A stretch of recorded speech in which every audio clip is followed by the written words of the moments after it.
So welcome. We are very excited to bring you the webinar, Things That Go ZEEP in the Night, Unraveling the Mysteries of Nocturnal Bird Migration. In 2021, Andy Wilson recorded nocturnal migrants from his backyard in Frederick for the entirety of the spring and fall migration cycles. The results exceeded expectations, with almost 100,000 birds of more than 120 species recorded, including several species that are rare in Western Maryland. In this Making a Home for Birds webinar presented by Audubon Society of Central Maryland, Andy will talk about the methods used for nocturnal flight recording and discuss some of the surprising rarities detected and fascinating seasonal patterns shown by the commoner migrants. So with that, I will go ahead and turn it over to Andy. All right, thanks so much. Lovely to be with you all.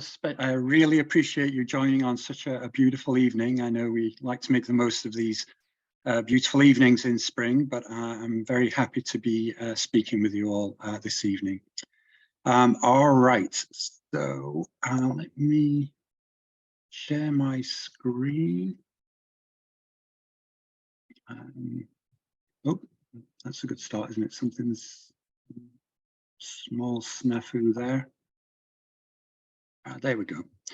All right, I do have a couple of bird sounds in here, and I was just practicing with Angela, and they didn't work, so we'll see how that goes.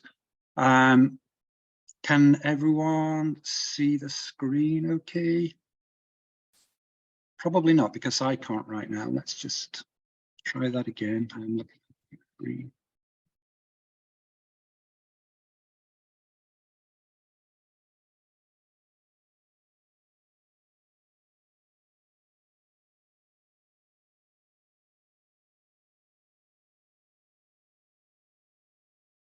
Okay, I'm going to try sharing again because that does not like what I just did for some reason. I'll try again. Let's try this.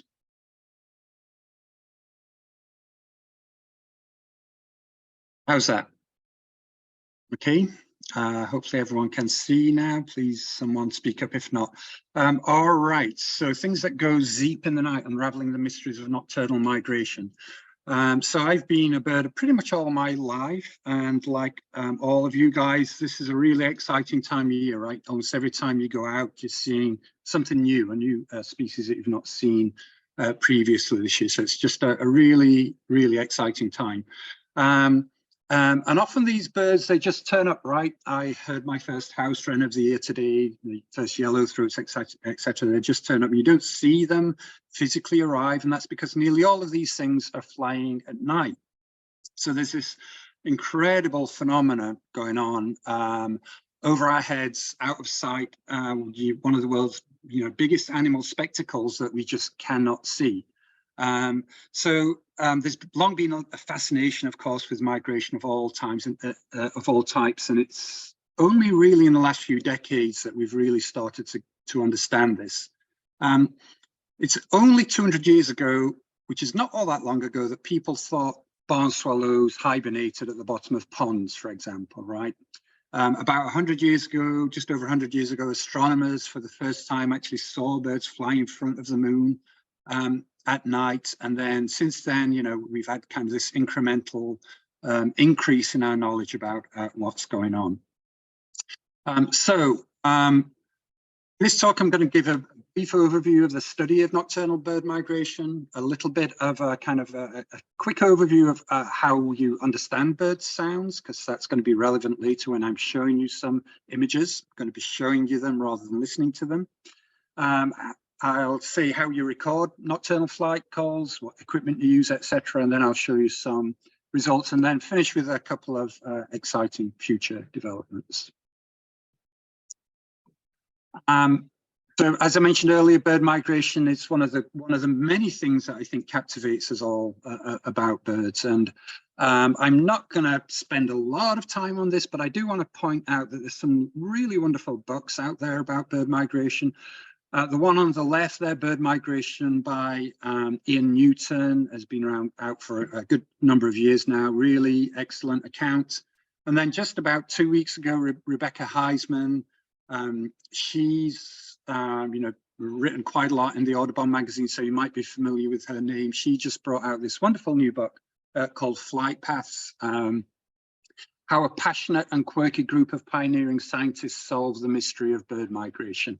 So I certainly think I'm passionate and quirky. Pioneering, probably not. I'm definitely following in the footsteps of people who have pioneered the stuff that I'm going to be talking about tonight.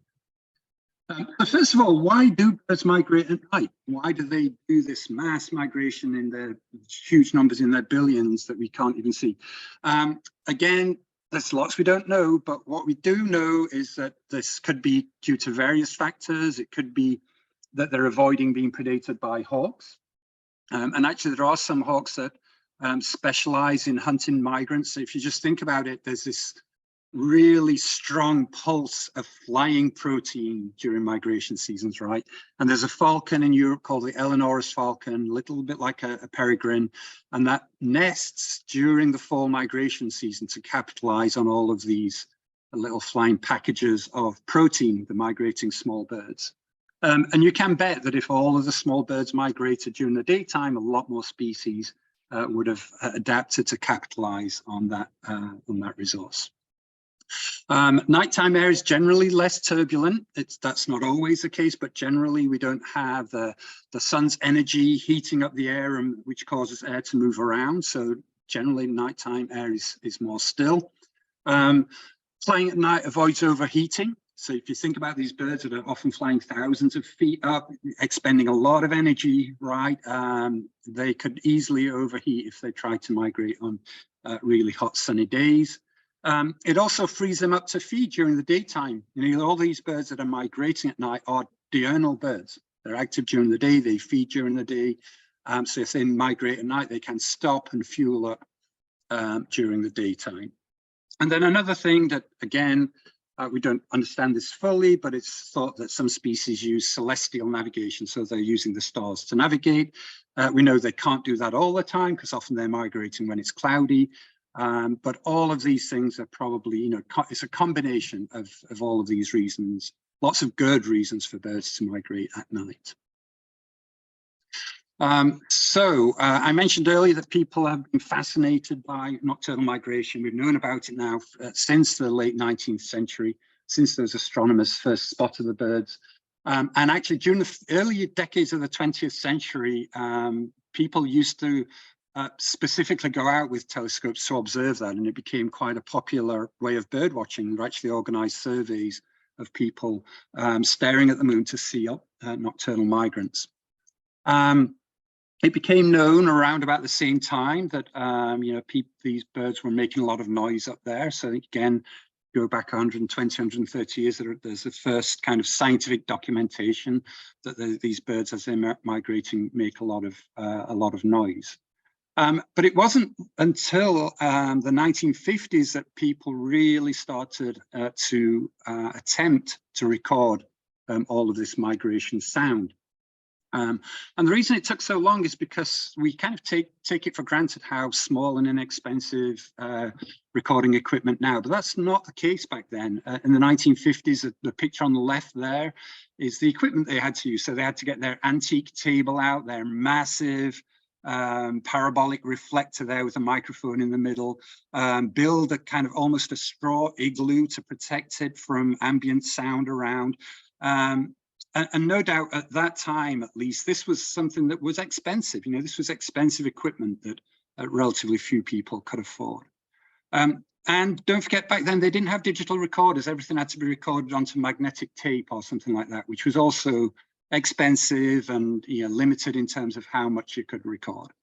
So really, things didn't change much until very few people were observing this, recording these nocturnal flight calls until the 1980s and 1990s, when recorders got smaller, more portable, more affordable, and especially when digital recording became mainstream. That was a big change. It made it so that it didn't cost a lot of money, right? You could just record onto a digital recorder for a relatively small amount of money.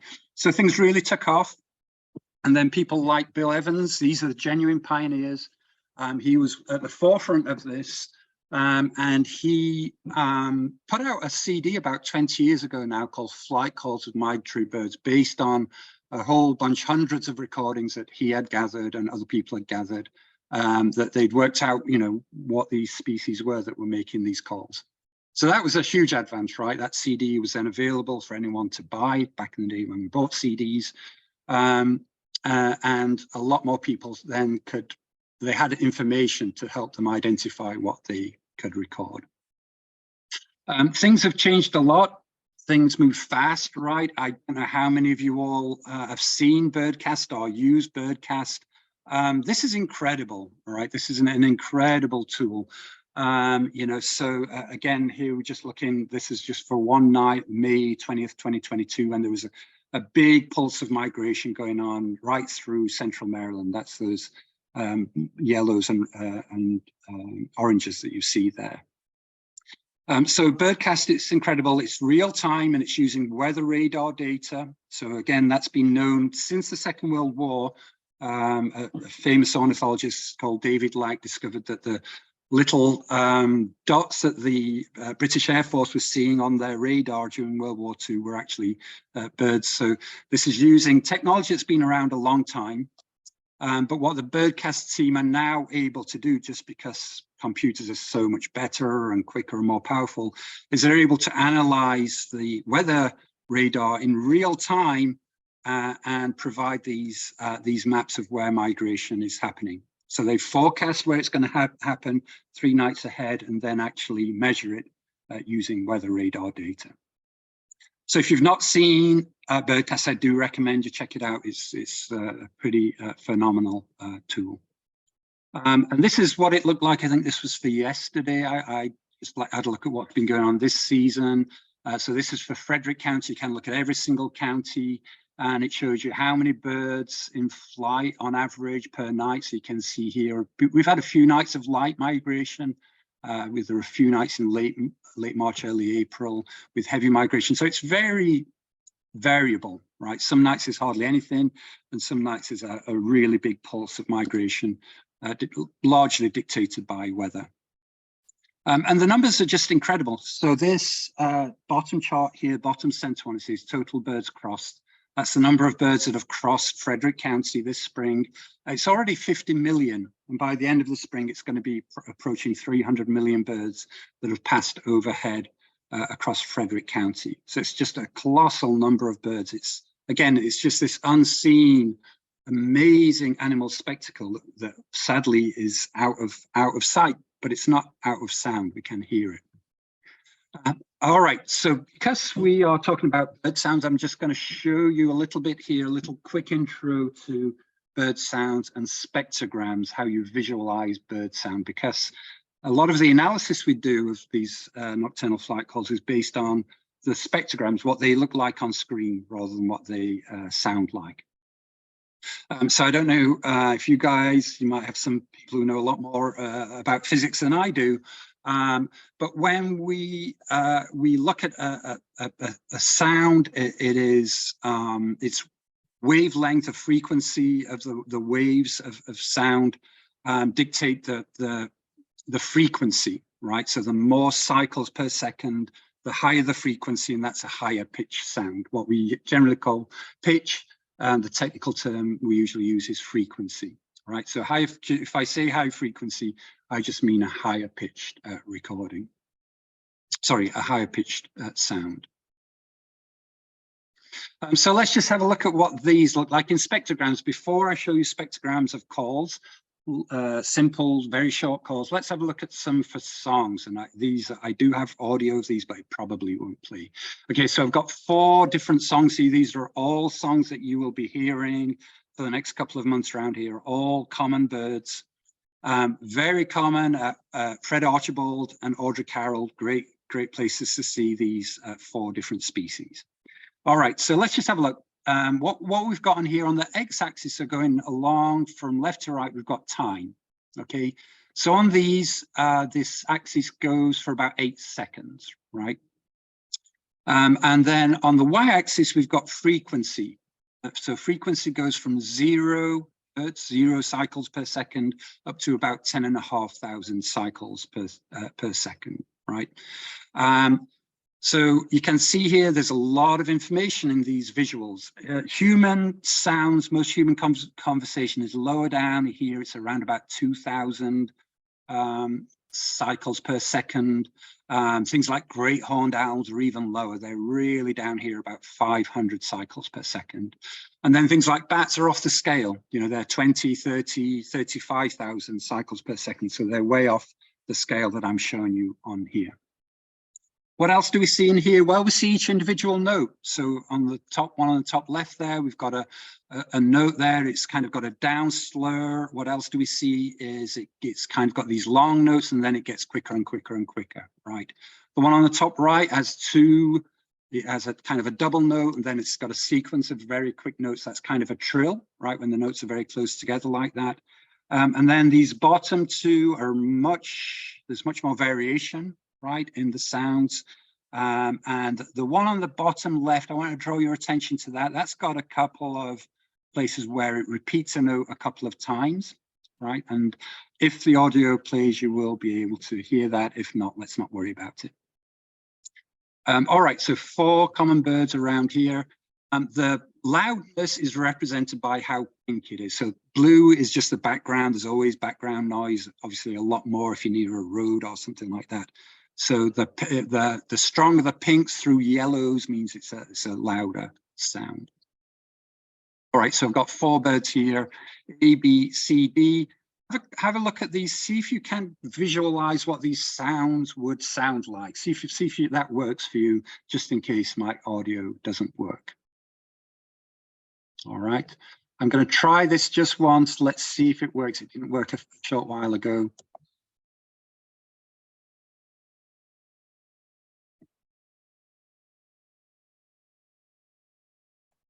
Okay, I'm just going to stop sharing. Angela or someone, could you indicate, did you hear that at all? I'm not going to try again if you didn't. You can hear it? You can't hear it. Oh, I'm sorry. Okay, let's not worry about it. It's just a few sounds. So we'll just not worry about that. Okay, you've seen the visuals. Let's see if you can let's see if you can work out what they might be from the visuals. So this is what they are. Maybe this will make sense to you. So field sparrow, for those of you who know these songs, field sparrow's got that. It's kind of, some people say it's like a ball dropping, right? So it gets faster. The frequency of those notes get faster. Song sparrow is very varied, a very complex song.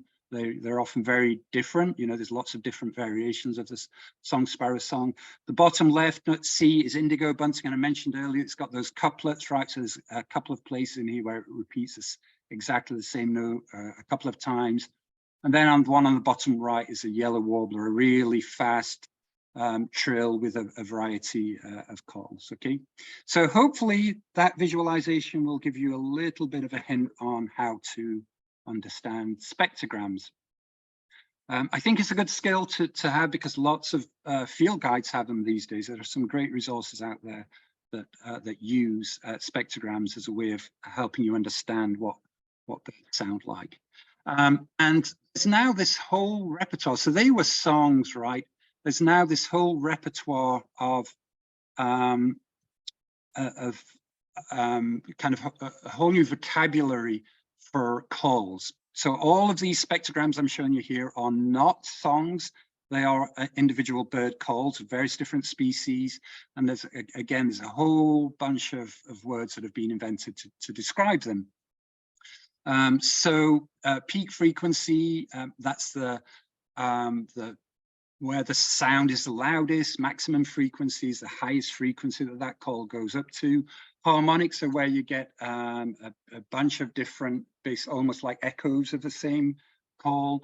We've got spikes, we've got frequency bands, we've got hind legs, forelegs. Modulations are where basically you've got, it sounds like a trill, right? But really, really quick. So these modulations are very, very close together, just a few milliseconds. And that is what makes a ZEEP sound, okay? So there's a bunch of birds have, a lot of warblers have what we call a ZEEP sound. when they're flying. That's their flight call. And it's basically, it's really modulated, right? If you zoom in and look at it, you can see each modulation. You can't really hear it, but that's what it kind of looks like when you inspect it on screen. All right.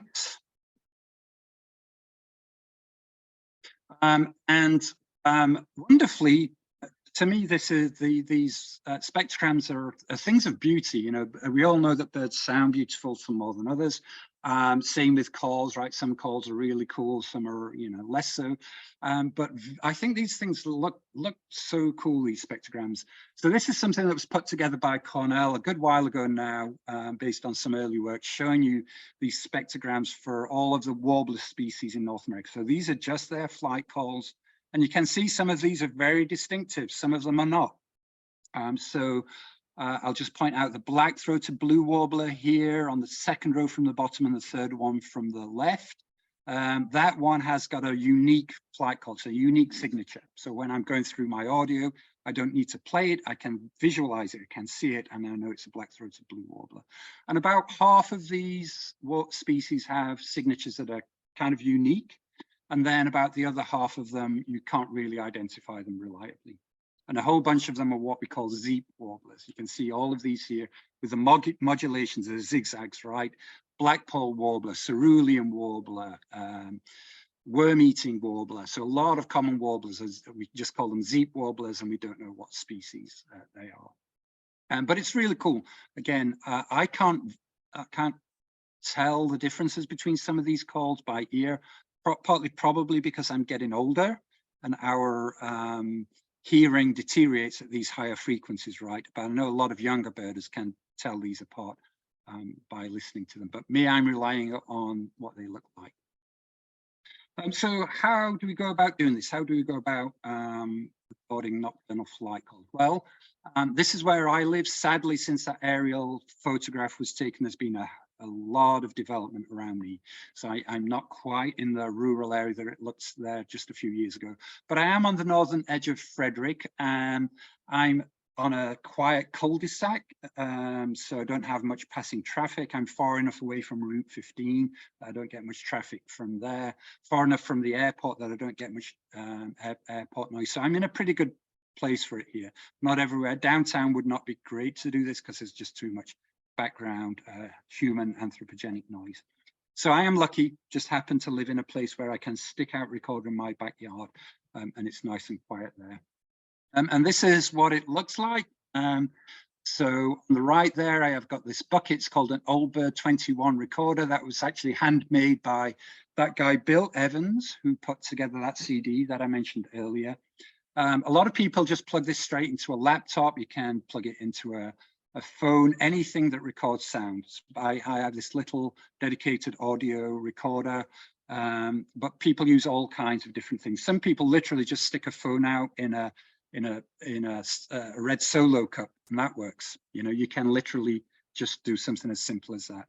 But this is what I do, and I put it inside this old trash can. I do have some insulating, sound insulating foam in there to try and reduce the low noise from low-lying areas. So I get a lot of insects and amphibians, which is wonderful, but it does create a lot of background noise on the recording. So I'm just trying to reduce the amount of background noise. The microphone itself is not especially sophisticated. It's just a microphone, a pretty inexpensive microphone in a bucket. It's been slightly fine-tuned by Bill Evans to focus more on the higher frequencies than the lower frequencies, etc., etc. But it's not really anything especially fancy. So that's what my setup looks like. So I just put it out. I don't do it every night. So if it's really windy, it's pointless because all you do is pick up a lot of wind. I don't put it out when it's raining because I'm worried about the equipment. It is somewhat weatherproof, but you know, I really don't want to spoil it. And again, all you get is constant drumming of rain on the microphone, so it's kind of pointless. But usually, if the weather's good, I have this out in my yard, and then I just press play, press record, and then stop recording in the morning. A lot of people are clever about this. They attach it to a laptop and automatically record, but I'm not that smart. All right, so what do I get? I get a sound file, and then I can look at that on a computer in a program that's free that a lot of people use. A lot of musicians use this program called Audacity. Really pretty straightforward, easy to use program. And I'm just manually going through, looking for what looks like a bird sound. Right, so you can see on my screen here, there's a lot of low frequency background noise. It's not too loud. Again, if I was in a noisy neighborhood, this would be really loud. But I can see, zooming through this, looking through this, that there's a bird call. And it just looks like a thin, skinny stripe. And then I can zoom in on it, see what it actually looks like. Okay, I can see it's this distinctive signature, right? Just like those warbles I showed you earlier. This is an indigo bunting. So it sounds a bit like those ZEEP warblers. It's got this kind of short raspy call. You hear them make the same sound during daytime. And again, it's a unique signature that, you know, now I've seen it hundreds of times. I know exactly what it is. So I just jot it down, keep a running total of all the things that I find. And I put all of this in eBird. eBird has a protocol for recording nocturnal flight calls.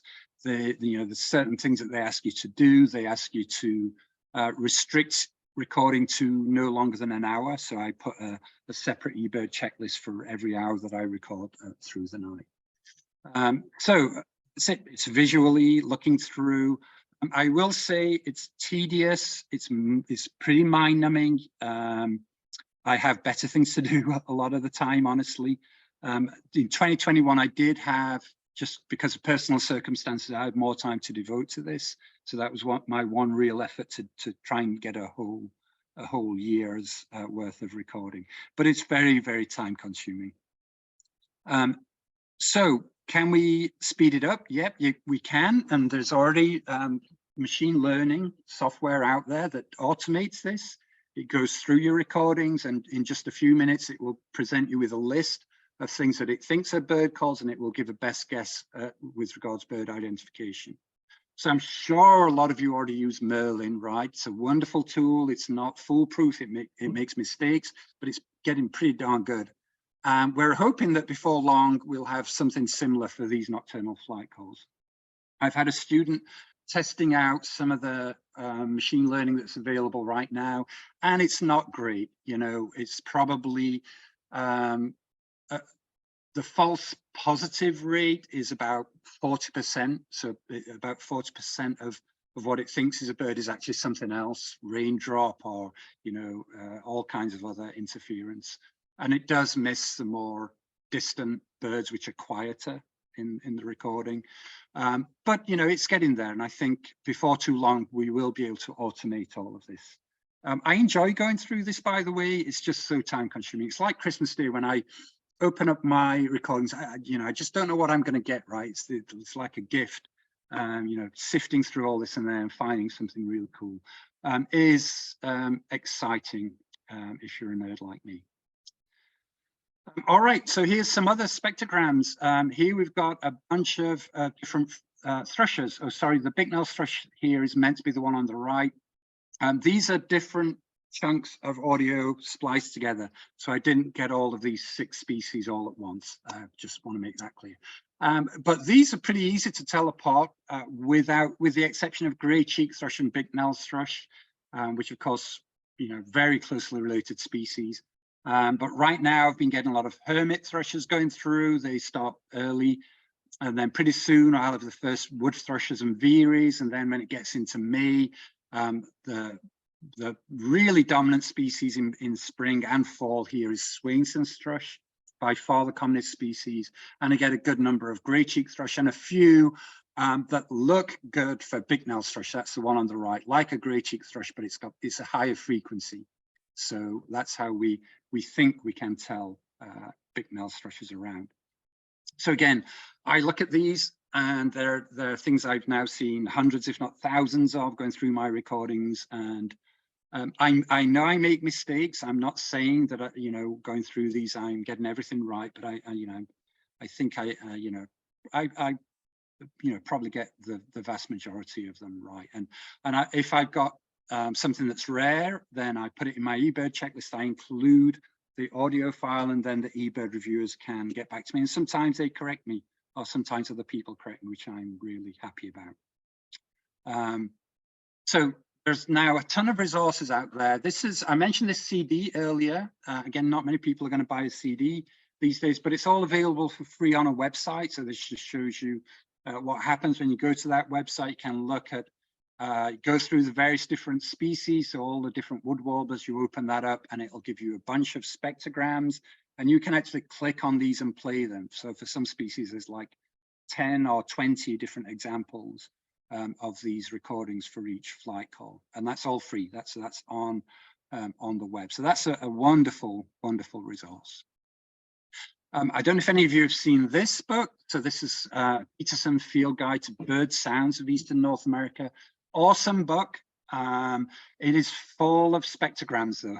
It's basically a book of spectrograms, and to me, it's really cool. But you know, if it's not your thing, then it's maybe not a book for you. But it also has an accompanying website, which is free. You don't need to buy the book. So again, that's another place where you can go and find not only these nocturnal flight calls, but other calls and songs as well. So it's just some wonderful resources. There's a bunch of blogs out there. And then eBird itself, I mentioned that I put clips of, and other people who are doing this put their clips on eBird. I've now got thousands and thousands of these little audio clips. This is just a sample of mine. These are all Savannah sparrows, and other people can now play these, and I play other people's just to check identification.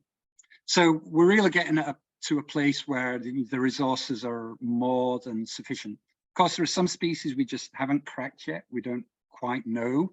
Some species we're probably never going to be able to separate because their calls are so similar.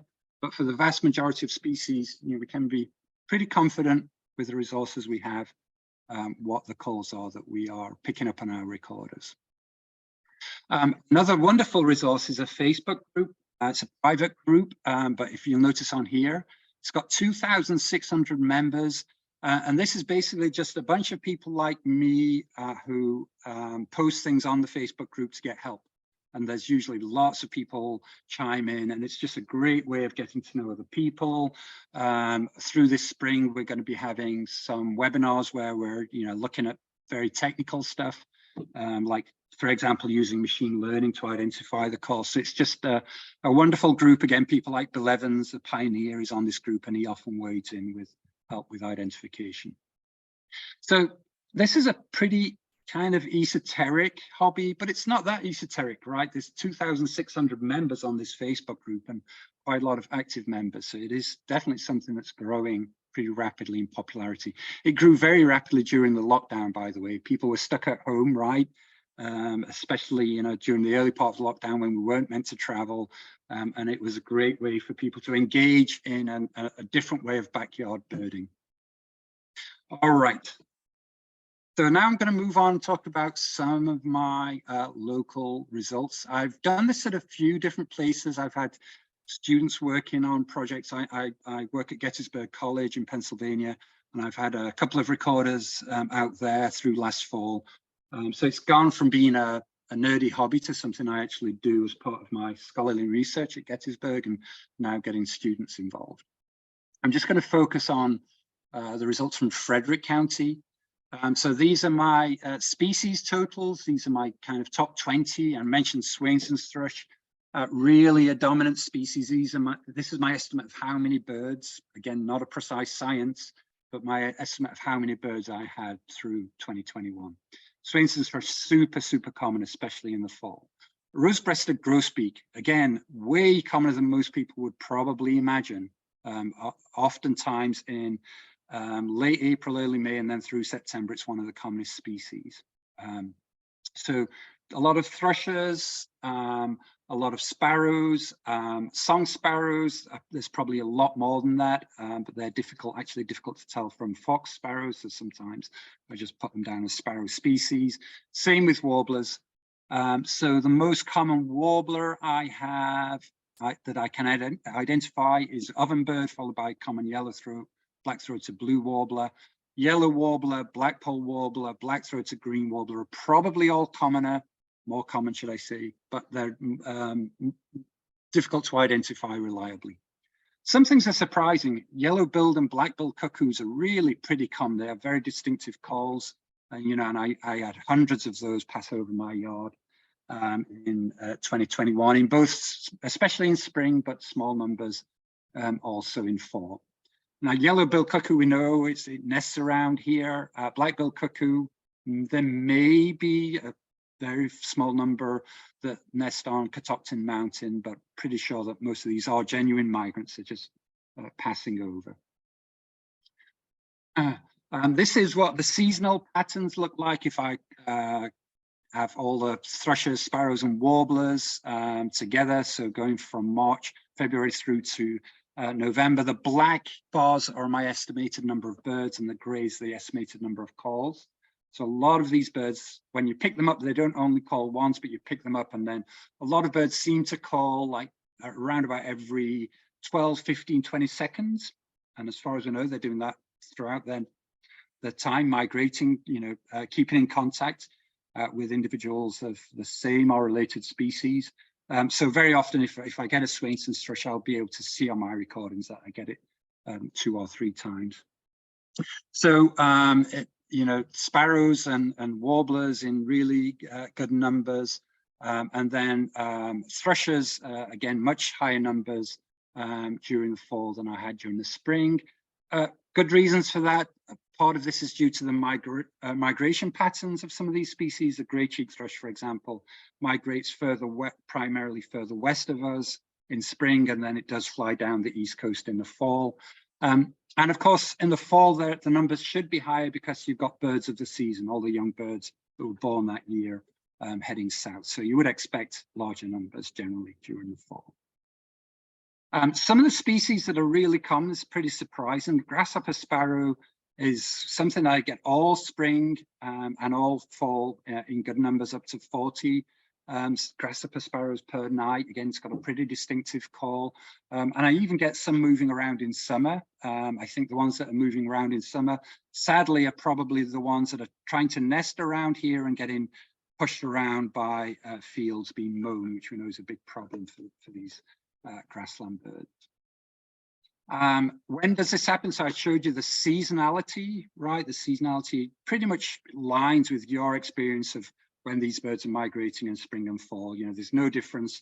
If you're finding a lot of warblers on spring migration, it's likely there was a big pulse of migration that night, right?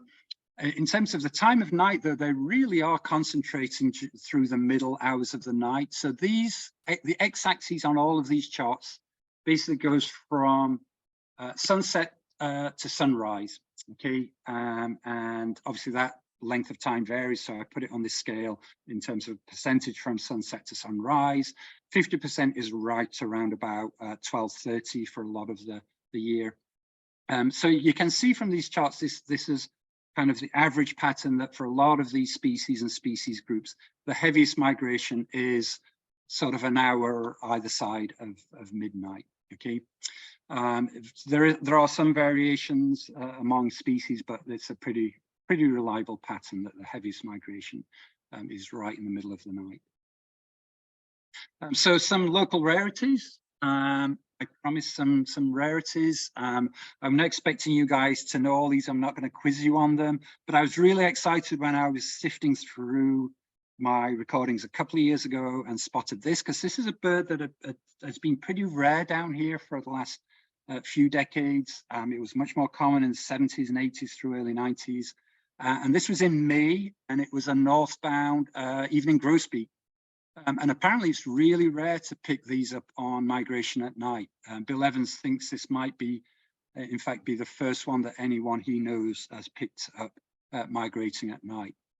So that was pretty exciting. On the left, we've got long-tailed duck, and I've found over the last few years, I have a pretty regular long-tailed duck migration going over my yard. Who knew? I mean, this is a rare bird around here, right? I don't see them.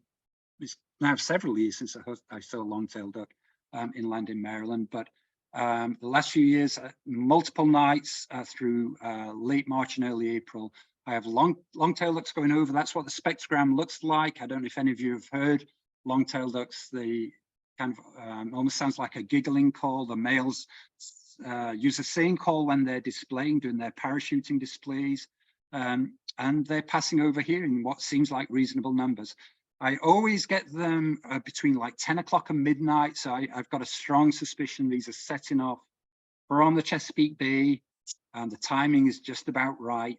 They fly very fast, that they would be hitting my house at like 10, 11 o'clock at night on their way northwest.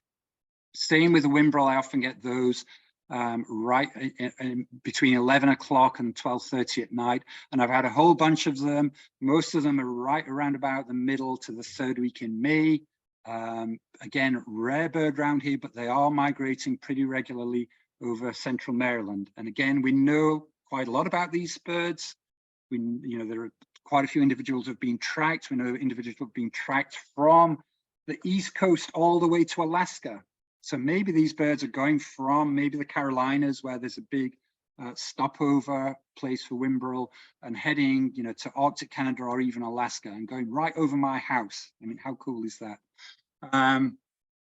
Again, amazing thing that we've got these rarities. These are probably the two most surprising for me in 2021. I had two black rails. I mean, black rail is becoming a mega rare bird, right? It's a bird that's declining rapidly, sadly, up and down the East Coast. And I think there's only one previous record for Frederick County. I think it was one down near Lily Ponds a long time ago now. And I had two in one season and they were in late May and early June. What are black rails doing flying over Frederick at night in late May, early June? I have no idea. But that's a beautiful recording of a black rail flying over my house.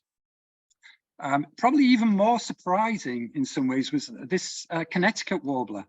Connecticut warbler is a pretty rare bird here in fall. It's even rarer in spring. And to have one singing over my house, it looks from the spectrogram as though it wasn't landed. It looks like it flew over, it sang. A lot of birds do this, pick up Baltimore Orioles, scarlet tanagers, ovenbirds. Most of the time we're just picking up a call, but sometimes they actually sing, which is really helpful, right? Really confirm their ID then. So a Connecticut warbler singing over my house in Frederick at night in May. I mean, this is just bonkers stuff, right? It's just really surprising. So again, I'm not going to be able to play those. I'm almost at the end there, so I think I'm doing good for time. Some of you guys probably know, so I'm talking about nocturnal bird migration. Obviously, there's lots of other ways to experience migration, right? I'm sure a lot of you have been to hawk counts, and some of you might have done sea watching, and maybe done a morning flight count, or been at Cape May when there's a load of birds migrating at dawn. It's really exciting stuff. I was a 13-year-old when I first started doing morning flight counts from my house in a social housing development in England. I'd lean out of my bedroom window for the first hour of daylight and count pipits and other birds flying overhead. And I'd kind of hide myself when a neighbor went past because I didn't want them thinking I was a weirdo. So there's a lot of visible daytime migration as well. And the neat thing is a lot of these birds that are migrating at night, some of them continue to fly just for the first hour or so of daylight. So there are a lot of places that are doing morning flight counts, including Maryland. So this started, the Maryland Biodiversity Project started a regular count at Turkey Point at the head of the Chesapeake Bay there a couple of years ago, and they added another one in Western Maryland last year. So these are manned every morning by 8 young birders. And what I'm hoping to do over time is work with these birders who are doing these daytime counts and see how our data compares. How does nocturnal migration compare to the daytime migration? And it looks at first glance as though it's pretty interesting. So I've got my counts of calls from Frederick at the top. This is for fall 2021. The red at the bottom is the number of birds that were counted at Turkey Point. Cape May warbler, the patterns look almost identical, right? And we both had this really strong peak on the same night, which I think was like the 10th or 11th of September. So even though it's 70 miles away, it seems to get exactly the same pattern. But what's happening with black-throated blue warbler? I get tons of them migrating. So again, this is fall 2021. They hardly pick up any at Turkey Point. So is this because I'm in a different place in the migration route, or more likely, is it just that the black-throated blue warblers land and go to roost earlier? They don't do this morning flight as to the extent that Cape May warblers do. Other birds seem to be the same. Ovenbirds do not seem to carry on flying into the daylight hours as much as species such as Cape May warbler. So being able to bring these things together, I think, is really exciting. There's just so much we have yet to learn. And it's pretty exciting being able to look at new patterns and make connections like this. All right, I think this is my last slide. I want to make a plug. And this is really exciting. Again, there's lots of new exciting developments. This whole field is really growing, and a lot of it is growing due to amateurs. Amateur ornithologists are really pushing a lot of this forward, but there are certainly a lot of really good scientists working in this field as well. I want to make a plug for this. I don't know if any of you have heard about this. There was a Kickstarter launched 2 years ago now for this thing called a Terra.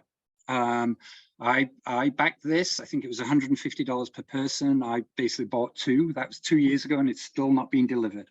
Of course, we hit the pandemic, supply chain issues, so the whole thing's been delayed.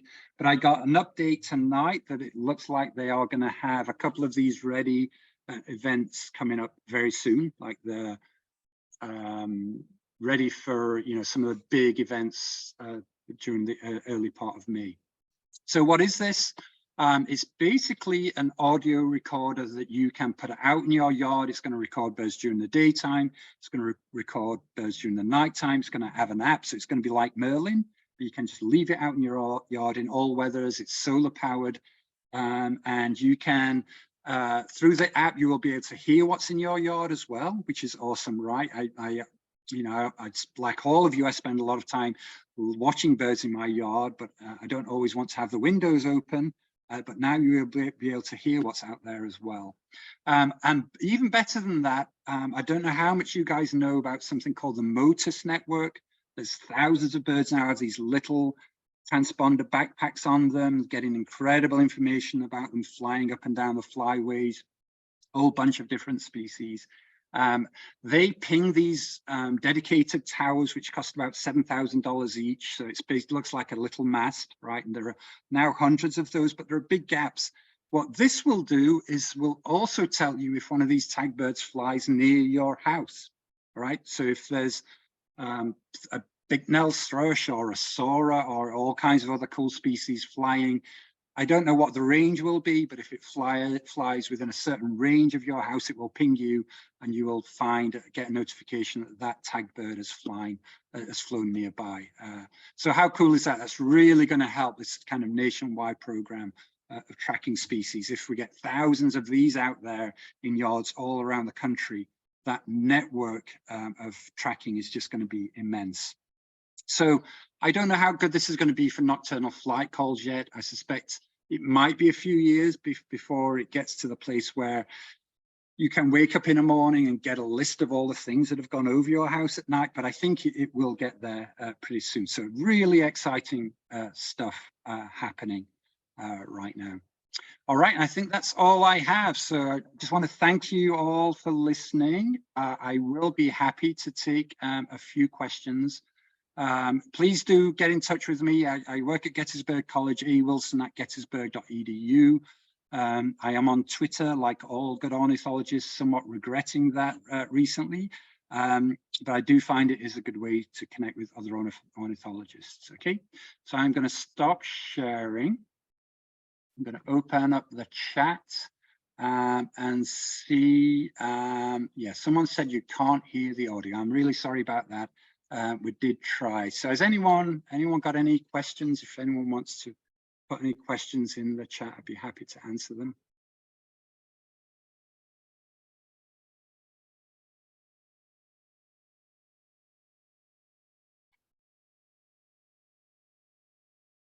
I'll just give 1 more minute in case somebody's typing, but thank you so much for sharing all this information with us. It's really exciting to hear about all the cool stuff that's going on to help us better understand this, because it's all happening while we're sleeping, right? Yeah, it's happening all the time. This is what I like about this is I'm kind of birding in my sleep, right? I just leave this recorder in my backyard, and I've now got this awesome yard list. Obviously I can't count them really, but you know, all these amazing species that you just never expect in a suburban neighborhood like mine. So yep. No questions, anyone? All right. Well, thank you so much. We really appreciate you taking the time. And hopefully people will be turning into birdcasts as well to see, because they're coming. So make sure you keep an eye on that. Yes. Enjoy your spring birding, everyone. And thanks for coming tonight. I appreciate it. All right. Good night. Thanks so much.